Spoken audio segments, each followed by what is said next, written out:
Wassail, beautiful people. So it's been snowing, but it hasn't settled. Some rain came and kind of washed it away. It's still only 1 degree Celsius above freezing out there. But in about an hour and a half, it's meant to get a lot warmer. I'd say a lot warmer, about 5 degrees. But, that's doable for definite. So I thought what we might try is tuning in to La Roche-Fille. It's kind of in that direction. 5 minutes by car. I say 45 minutes walking, but this morning it's got 3 minutes nearer.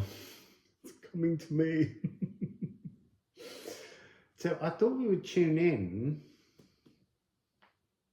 because energies enter from behind for me. And so I thought it might be really quite interesting to just shuffle the cards and see any message or maybe something about the structure, because it's quite confusing. It is a long covered tunnel dolmen.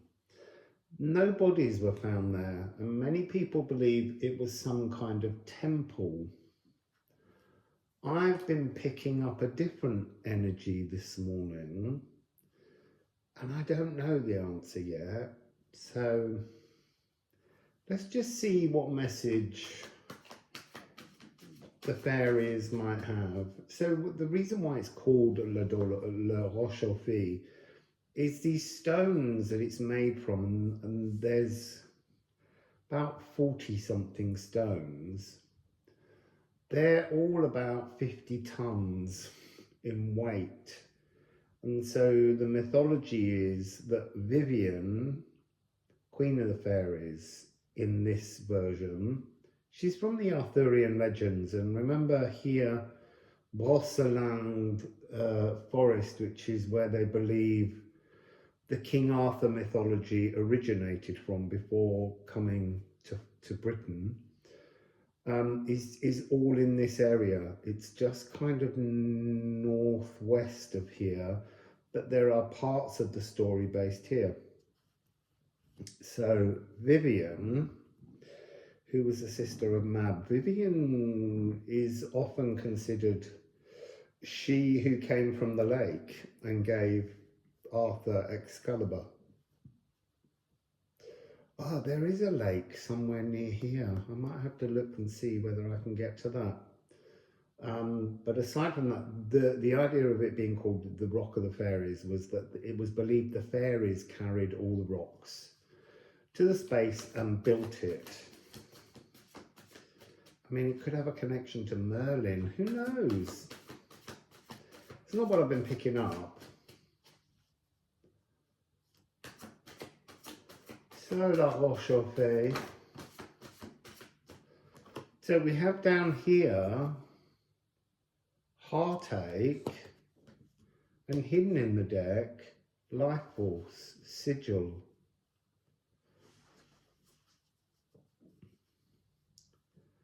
You see, now I'm getting this energy, interesting, of a society, 5,000 years ago, who were suffering some kind of pain, and they built, that could just be, cold weather came along and there was a need to build some kind of stronger structures. But there is something here about, I want to say, a kind of energy of infertility, not just of the people, but the land, like some kind of worrying faction, like a nomadic people who had moved. They decided to begin to settle, and then something was disrupted, and they thought they had made a wrong decision in staying still. Which is interesting, because the menhirs are markers, and there are stories of people from this area having been to Stonehenge back when there was no sea between Britain and France. So now we have Niua, we have Yo, you, the new you, rarefied, Sunsteder. That's interesting, Sunsteder, because it faces, I believe, northwest. The entrance to La Roche-aux-Fées faces the December solstice, so that the sun rises.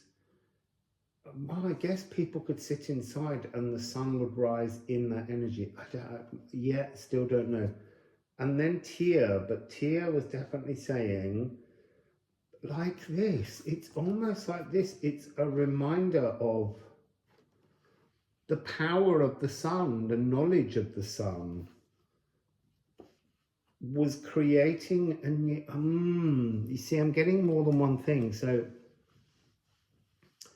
I'm picking up a people who tuned into the frequency of the sun, the life force of the earth, the solar power.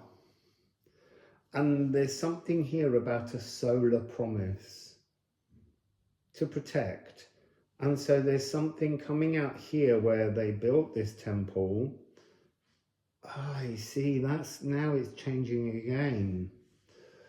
So it's almost like someone within their community tuned in and the sun said, there is trouble ahead, you need to build this. That's really interesting. You need to build 913, like a divine, like an Janus Geminus, a place of protection where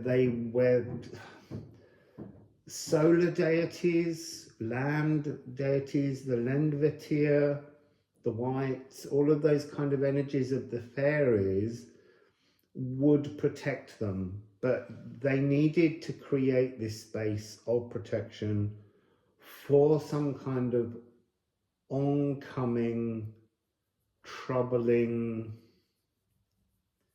frequency. I mean, you know, it could even just be winter every year. And while you stay inside the tunnel, you'll know when the sun reaches that peak. Because originally it would have been covered in earth, so it would have been a space that would have been able to be kept warmer.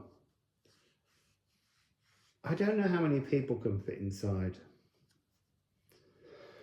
Let's just keep shuffling and see what other story we get. And then when we go there, we'll see what story we get when we're there.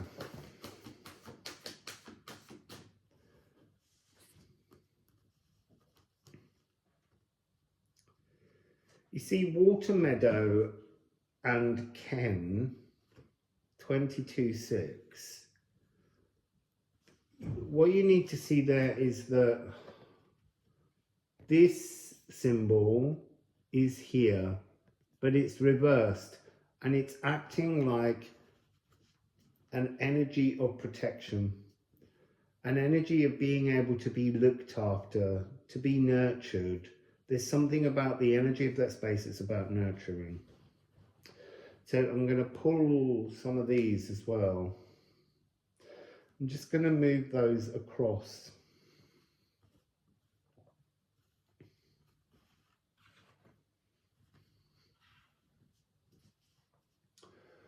What else can you tell us, please, about La Roche-aux-Fées? La Roche-aux-Fées, what do you want to say?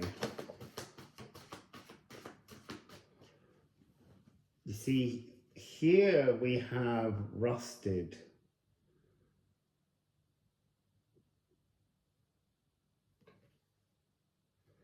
That's interesting because it's got here sharing all from your caring cornucopia. Now yesterday, I'll have to check.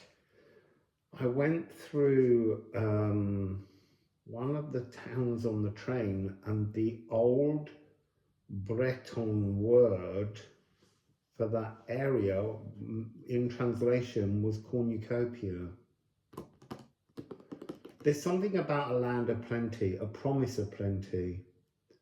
But in order to get the plenty, you have to create a space to honor, because we've got hidden in the deck here, Crocus of Venus. Crocus of Venus is a receptacle, so there's something about this dolmen, this Janus Geminis, this vaticinium, this tunnel temple. It's got something to do with changing this. This is coming across. So something, you see, I said it was like a preparation, but I don't think it was. I think something happened.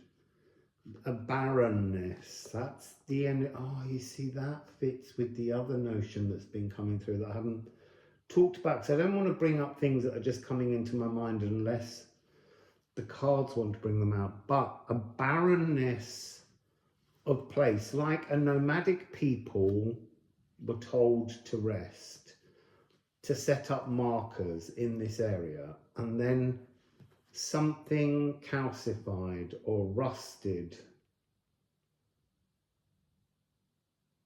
and then they settled, they discovered, they thought, oh, sorry, I'm just looking at numbers.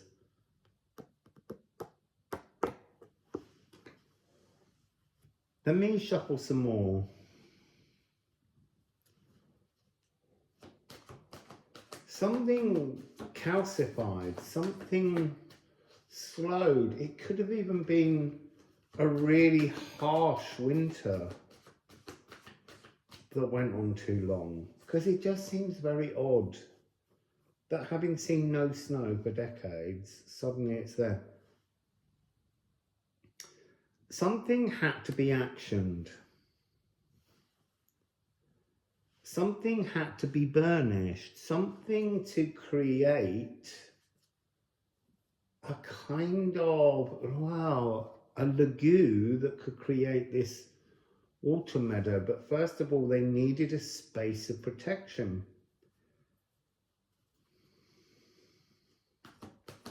See, I don't know what Neolithic man ate on the whole. But there's something here about keeping warm, with fire, with sigil, a space, a place to be comfortable during the cold, during the winter, during a barrenness. But this feels like it was a barren summer or something as well. I mean, maybe these spaces were built, see, that's interesting, maybe these spaces were built as storerooms for foods, for colder times. And yes, bodies were found there. So now we've got Pisces. It's house 1 all the way around to house 12. It's for seasonal cycles.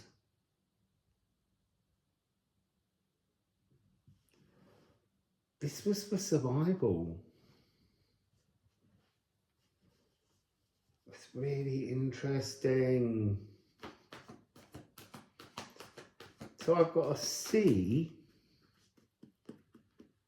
Oh, I see, it's a C minor. There is something really melancholy.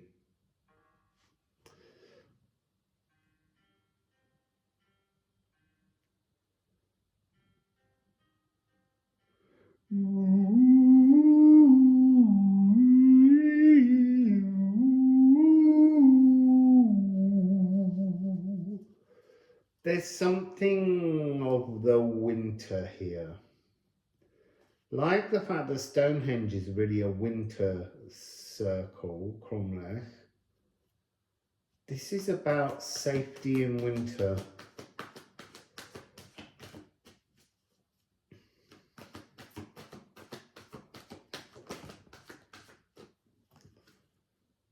see, and now more Mars energy, more of this, the need to stay warm, Prometheus, flame.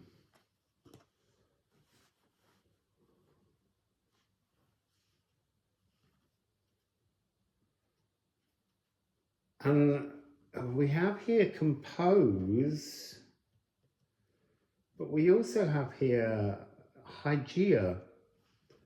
And the energy coming across from that gut bacteria,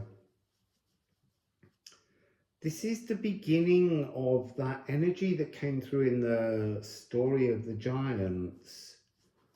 Again, this is so weird. It links somehow to beings from another dimension who were watching humanity, Neolithic people, through stone windows, and they inspired these people to put up these stones, and because of there's some kind of connection they have to the rock, they can use them as windows to watch.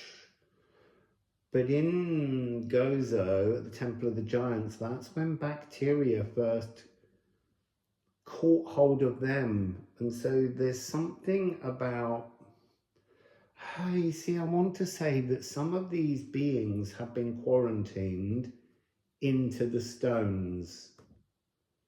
And somehow their only way out is to become incarnate on Earth. Maybe it's all of us. Maybe that's what we did. Maybe there was a moment where we all got caught by bacteria that had been here for longer, and we couldn't take the bacteria back to the space from which we were looking, because that's a place of pure energy. It has no space for the timed temporal grip that bacteria brings to energy. It's the speed at which it reproduces that creates like 1 trillion anchors on energy. That's why everything becomes slow and very heavy. Wow. Oh my God, I can't wait to go there. I'm just waiting. It's just so weird. The sky looks like it might just snow again. So I'm not going to have time to edit this video either. I will edit properly and show you the cards properly on the video when I get to La Roche. But these are quite slow because I'm quite far out in a rural area, so uploading them takes a few hours. And I need to get going, hopefully, very shortly, and trudge my way over. Oh, I'm so excited. So, I'll see you all in a bit. I'll see you.